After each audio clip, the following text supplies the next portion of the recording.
હવે વડોદરા વિશે વાત કરીએ। વડોદરાના શેરખી સ્થિત પોદાર વર્લ્ડ સ્કૂલ વિવાદમાં આવી છે। લોગો વગરના સ્કૂલ ડ્રેસ પહેરતા વિદ્યાર્થીઓને ધમકી આપવામાં આવી। વિદ્યાર્થીઓને ટ્રાન્સફર સર્ટિફિકેટ આપવાની ધમકી અપાઈ છે। બાળકોના વાલીઓ સ્કૂલે પહોંચ્યા। વાલી મંડળની આગેવાનીમાં રજૂઆત કરી છે। સ્કૂલમાં મળતા યુનિફોર્મ મોંઘા હોવાથી વાલીઓએ બહારથી લીધા। બહારના કપડા પર સ્કૂલનો લોગો ન હોવાથી બાળકોને કાઢી મૂકવામાં આવ્યા। આપને જણાવી દઈએ, બે બાળકોના યુનિફોર્મની કિંમત 28,000 રૂપિયા હોવાનો દાવો કરાયો છે। વાલીએ સ્કૂલ પહોંચી હોબાળો કર્યો। ડીઈઓ કચેરીના અધિકારી સ્કૂલ પર પહોંચ્યા છે। તપાસ કરવામાં આવી રહી છે। એજ્યુકેશન ઇન્સ્પેક્ટર પહોંચતા આચાર્યએ પોતાની ભૂલ સ્વીકારી લીધી છે। ડીઈઓ કચેરી શાળા સંચાલકોને છાવરતી હોવાનો દાવો કરવામાં આવ્યો છે।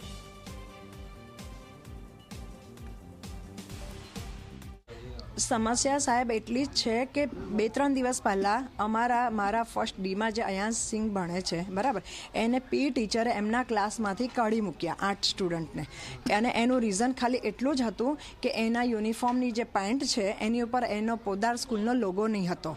ફક્ત એ એક જ રીઝન હતું। બાકી મારા છોકરાઓએ કોઈ દિવસ સ્કૂલમાં કોઈ વસ્તુનું અમારે એ નથી।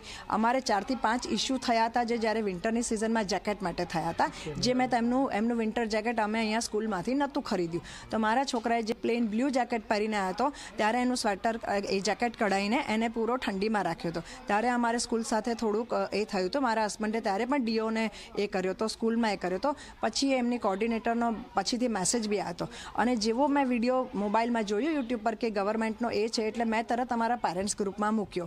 એટલે પછી અમે બધા પેરેન્ટ્સ અંદર વાત કરી કે સારું થયું, આપણે બચી ગયા આ બધું કરવાથી। તો એ લોકોને ત્યારથી જરાક થોડું એવું હતું કે એમનું જે કંઈ ટાર્ગેટ હશે વિન્ટર જેકેટનું સેલિંગનું, એ અમારા લીધે થઈને નહીં થયું।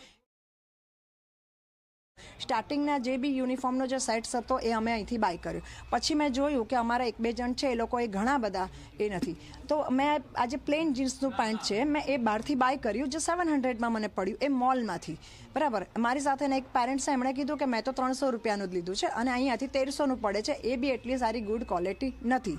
એવી જ રીતના જે સ્કૂલના બી જે છે પોદાર, આમને કેવું છે કે ટોપથી ટોપ બધી જગ્યાએ પોદાર વર્લ્ડ સ્કૂલ લખેલું હોવું જોઈએ। તો અમે એની માટે કીધું હતું કે તમારી સ્કૂલનો યુનિફોર્મને જે વસ્તુ છે જે અમને ઇઝી અવેલેબલ નથી, તો તમે અહીંયા ઓફલાઈન તમે ચાલુ કરો, અમે તમારી પાસેથી ખરીદીએ ને। પણ ઓનલાઈનમાં અમને એટલું હેડેક છે કે નથી આવતું, પછી અમારે અમારા ખર્ચેથી બદલવાનું અને પાછું અમારા ખર્ચેથી કુરિયર કરવાનું, એટલે અમને એ બધું બહુ મોંઘું બી પડી જાય છે। એટલે એ કાલે મારી રજૂઆત હું જે કરવા આવી કે તમે તમારા પી ટીચરને પૂછો અને તમે એમને બોલ, તો મને કહે કે બહુ બધી સ્કૂલો પડી છે।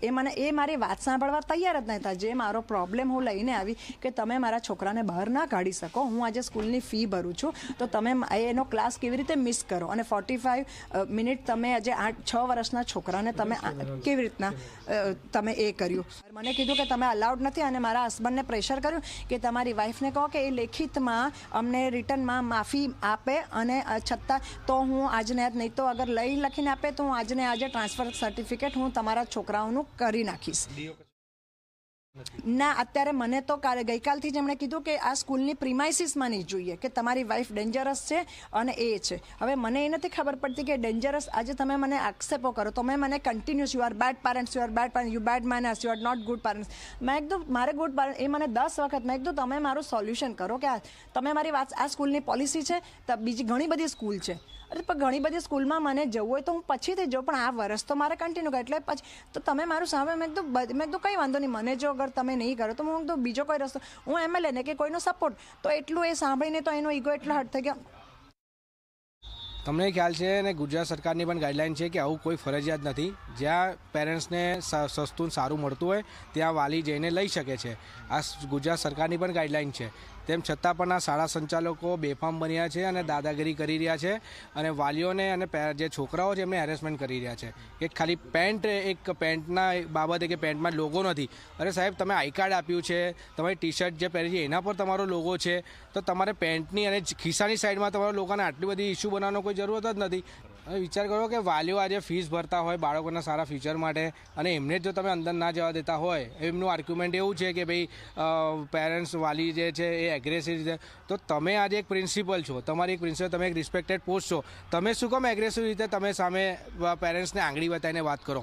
અને પેરેન્ટ્સ જ્યારે મીડિયાની વાત કરતી હોય કે ભાઈ ડીઓની કે સ્થાનિક કોઈ કોર્પોરેટર એમએલએની વાત કરતી હોય અને તમે એનામાં બેડ લેંગ્વેજ યુઝ કરીને કહો કે તમારાથી જે થાય તે ઉખાડી લો, આ સ્કૂલ છે, સ્કૂલ અમારી છે, અમારી આ પોલિસી ચાલશે, તો પછી સ્વાભાવિક છે કોઈ બી હોય, તમે કે વાલી હશે તો એમનો હાથ આપણે હટાવીશું.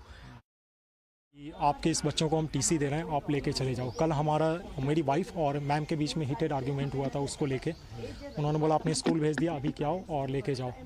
फिर उसके बाद मैंने मीडिया के कुछ लोगों से कांटेक्ट किया और 1 घंटे बाद मैम का वापस से कॉल आया, बोले कि आप यहाँ आओ और बात करो. So we are really scared. मैं काम पे था, मुझे काफ़ी फ़ोन आया उस बीच और मैं लगा कि मेरे बच्चों को टीसी निकालना है, अभी मिड टर्म में वो कहाँ जाएंगे पढ़ने, और वो बोल रहे हैं कि हम आपकी बात को सुनेंगे एंड इस मैटर को यहाँ फिनिश करते हैं और मेरे बच्चे यहाँ स्कूल में पढ़ सकते हैं.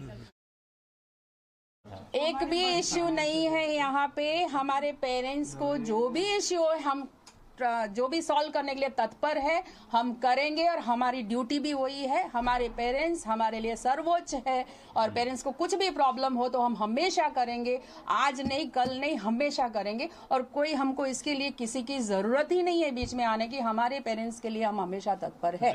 सब सॉल्व हो गया है. चलो. और हमारे पेरेंट्स की तकलीफ हम जानते हैं, हम हमारे पेरेंट्स के लिए हमेशा खड़े रहेंगे. आज भी कल भी वो पेरेंट्स जो है उनके लिए भी खड़े होंगे, क्योंकि वो बच्चे हमारे लिए हमारे बच्चे प्यारे हैं. બાળકો તોફાન કરતા હશે એટલે 5-6 છોકરાને બાજુ પર કાઢ્યા હતા, પણ વાલીને એવું લાગ્યું કે મારા દીકરાને આ રીતે પરેશાન થયું છે, તેના કારણે આચાર્ય સાથે આ પ્રમાણે વાત થઈ, ડિસ્કશન થોડી થઈ હશે. આ મુદ્દો વાલી અને આચાર્ય સાથેનો જે મુદ્દો હતો ગઈકાલે જે મુદ્દો બન્યો હતો એના માટે મુદ્દો એ જ હતો સર કે ફિઝિકલ ટીચરે બાળકોને અલગ કર્યા હતા તોફાન કરતા હશે એ બાબતે, અને એ બાબતને માફીનામું પણ ટીચર પાસે લખાવ્યું છે. મુદ્દો કોઈ પણ હોય આપણે સાથે મળીને બાળકોના ફ્યુચર માટે જ કામ કરવાનું છે અને સમાધાન કરવાનું છે.